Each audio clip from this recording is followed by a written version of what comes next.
왜 꼭 남편한테만 연락을 하는 걸까?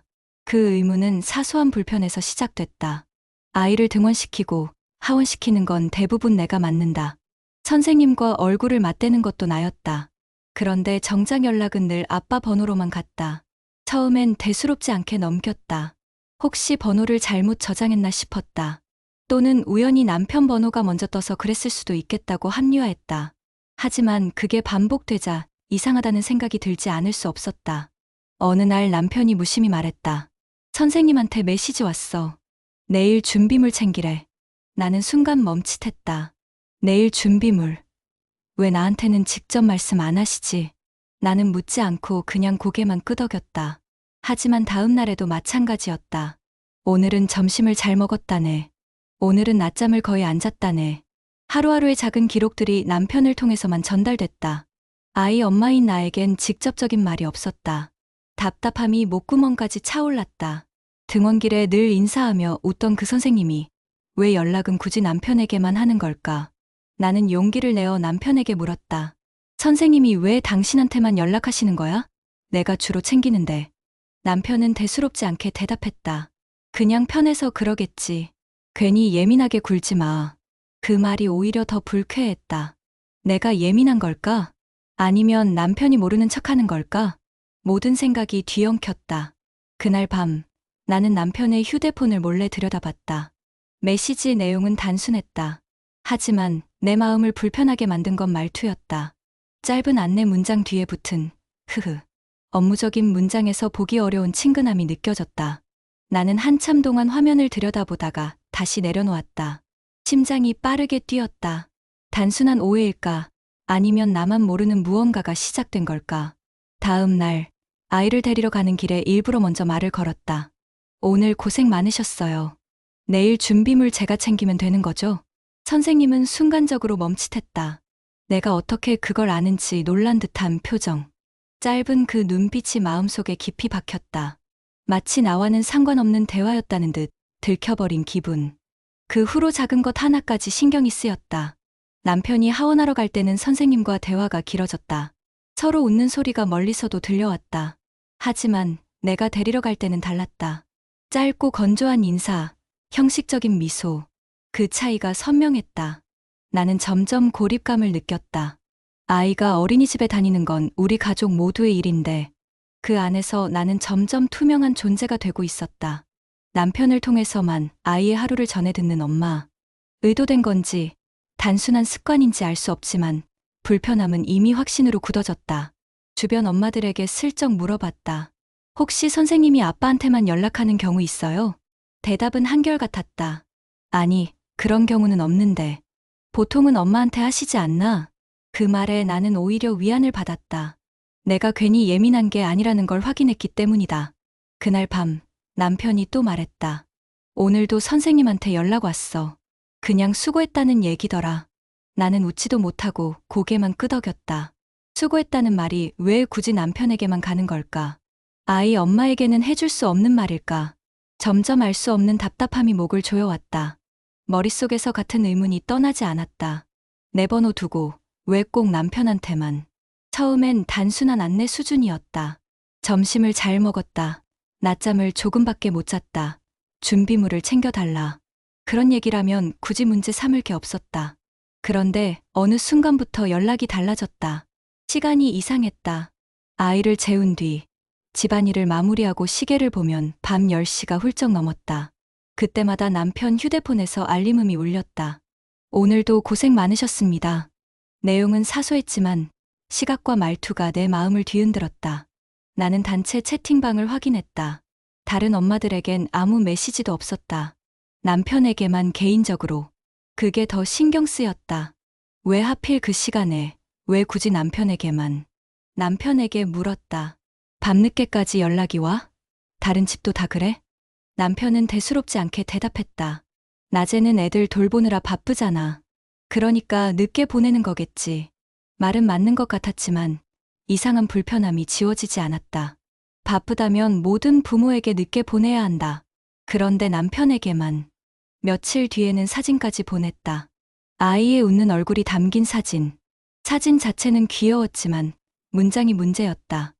아빠가 보시면 좋아하실 것 같아서요. 나는 눈을 의심했다. 왜 굳이 아빠를 강조하지? 엄마는, 나는?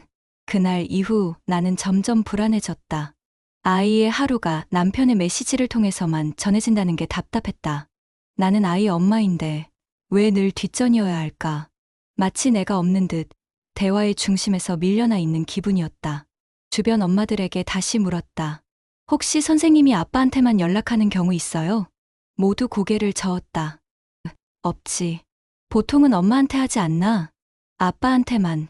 그건 좀 특이하다. 그 대답이 오히려 내 마음을 무겁게 만들었다. 내가 잘못 본 게 아니었다. 이상한 건 나의 기분이 아니라 실제 상황이었다. 남편은 여전히 태연했다. 괜히 오해하지 마. 그냥 성격이 그런 거겠지. 그 말이 나를 더 불안하게 했다. 성격 때문이라면 다른 엄마들에게도 똑같이 해야 한다. 그런데 그러지 않았다. 오직 우리 집, 오직 남편. 나는 점점 남편의 표정까지 의심하게 됐다. 연락이 올 때마다 잠시 스치는 미소. 그 웃음이 나를 미치게 했다. 내 앞에서는 아무렇지 않게 굴지만 휴대폰 화면을 보는 순간 달라지는 얼굴. 내가 모르는 대화가 오가는 건 아닐까. 나는 남편이 웃을 때마다 심장이 쿵하고 내려앉았다. 밤이 깊어갈수록 내 머릿속은 시끄러웠다. 단순한 오해일까? 아니면 이미 선을 넘은 걸까? 불안은 눈덩이처럼 불어나고 있었다. 숨을 고르려 해도 머릿속엔 똑같은 문장이 계속 맴돌았다. 왜 꼭 남편한테만? 불편함은 이미 의심으로 변해 있었다. 하지만 나는 여전히 스스로를 다독였다. 혹시 내가 과민 반응하는 건 아닐까? 그냥 단순한 오해면 어떡하지? 그러나 그런 생각은 오래가지 않았다. 결정적인 순간이 찾아왔기 때문이다. 그날은 남편이 퇴근길에 아이를 데리러 갔다. 나는 집 근처 카페에서 잠시 시간을 보내고 있었다. 창밖으로 어린이집 쪽이 보였고 마침 남편이 들어가는 모습이 보였다. 별 생각 없이 시선을 두었는데 그 장면이 내 마음을 뒤흔들었다. 남편이 아이를 데리고 나오는데 선생님이 따라 나왔다. 그 자체는 이상하지 않았다. 하지만 두 사람 사이의 분위기가 문제였다. 선생님은 환하게 웃으며 남편에게 무언가를 길게 말했다. 남편도 미소를 지으며 고개를 끄덕였다. 아이를 아는 채 웃는 얼굴이 낯설게 보였다. 그 순간 선생님의 시선이 남편에게만 향한다는 걸 알았다. 내가 등원할 때는 건조한 말투와 짧은 미소뿐이었는데 남편에게는 달랐다. 길게 이어지는 대화, 자주 터지는 웃음. 그 미묘한 친밀감은 내 눈에도 선명했다. 나는 숨을 죽이고 그 장면을 지켜봤다. 시간은 고작 몇 분이었지만 내겐 한 시간처럼 길게 느껴졌다. 마지막으로 선생님이 말했다. 내일도 파이팅 하세요. 입 모양이 분명히 그렇게 움직였다. 그리고 가볍게 손까지 흔들었다. 그날 밤 남편의 휴대폰을 다시 보았다. 메시지가 쌓여 있었다. 대부분 아이와 관련된 내용이었지만 문장 사이사이에 이상한 문구가 끼어 있었다. 오늘 얘기 즐거웠습니다. 항상 힘내세요.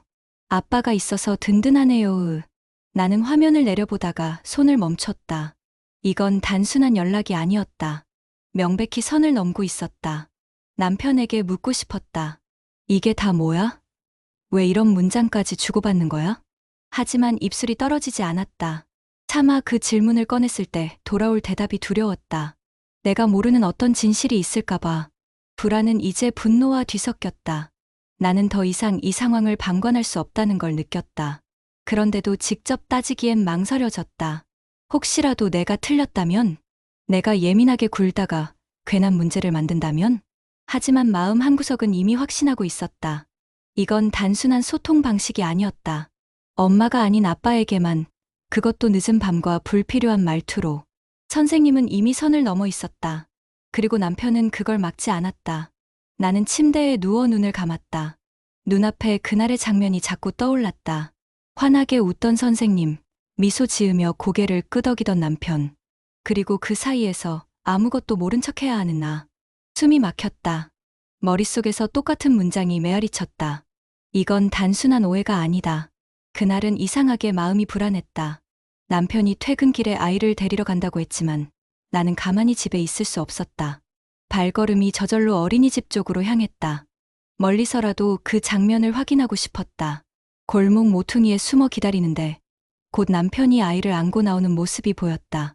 그 옆에는 선생님이 따라 나왔다.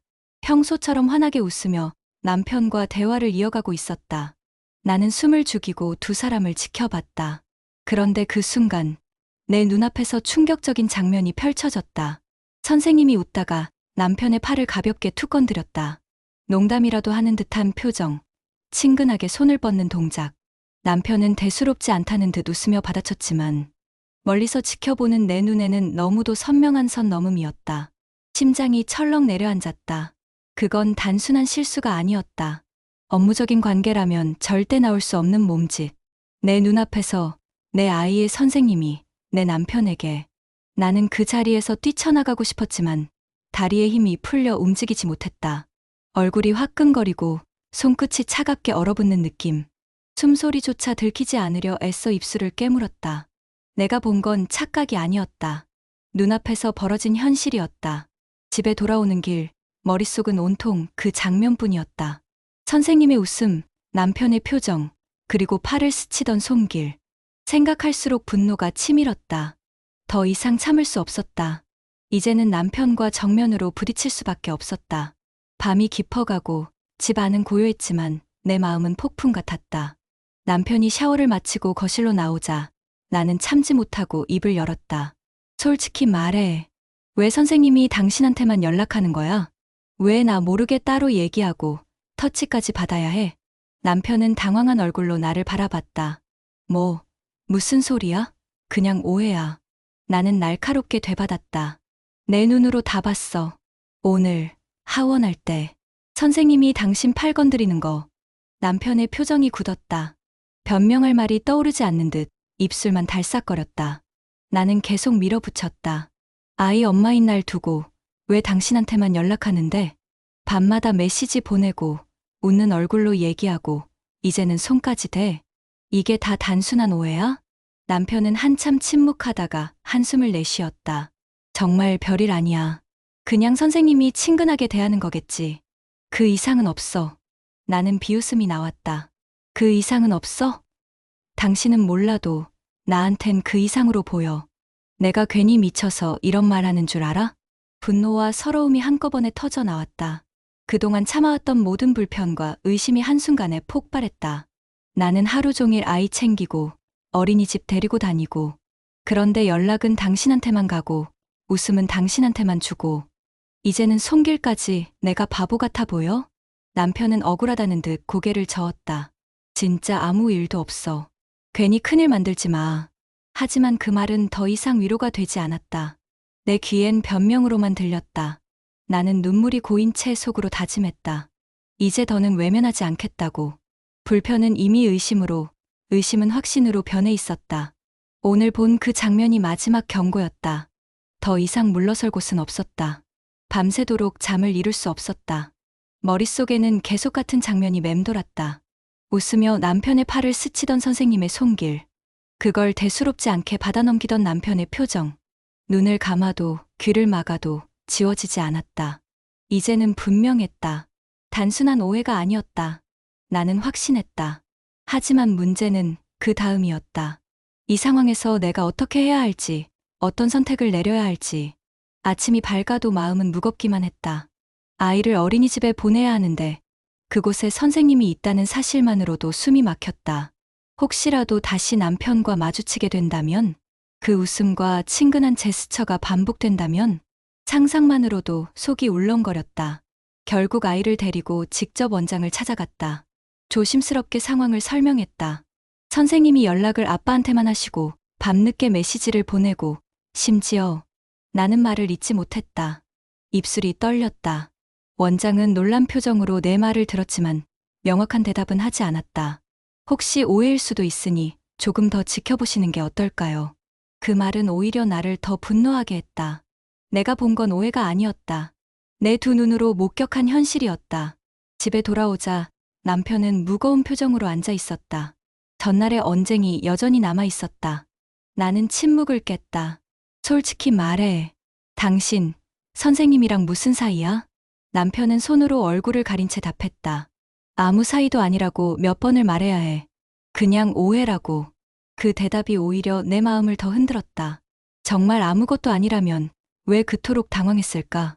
왜 그날 말문이 막혔을까? 우리 사이에 보이지 않는 벽이 생겼다. 예전 같으면 사소한 농담에도 웃고 넘어갔을 대화들이 지금은 모두 의심으로 얼룩졌다.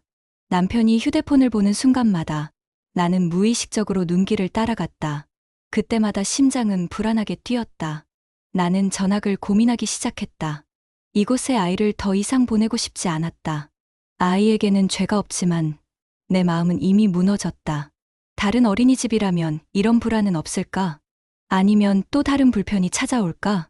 끝없는 고민 속에 머리가 복잡해졌다. 밤이 깊어갈수록 질문은 더 무거워졌다. 선은 누가 그어야 하는 걸까? 선생님일까? 남편일까? 아니면 나일까? 내가 참아야 할까? 아니면 끊어내야 할까? 거실 불빛 아래 앉아 있던 나는 결국 눈을 감았다. 그리고 스스로에게 물었다. 이 상황, 여러분이라면 어떻게 하시겠습니까?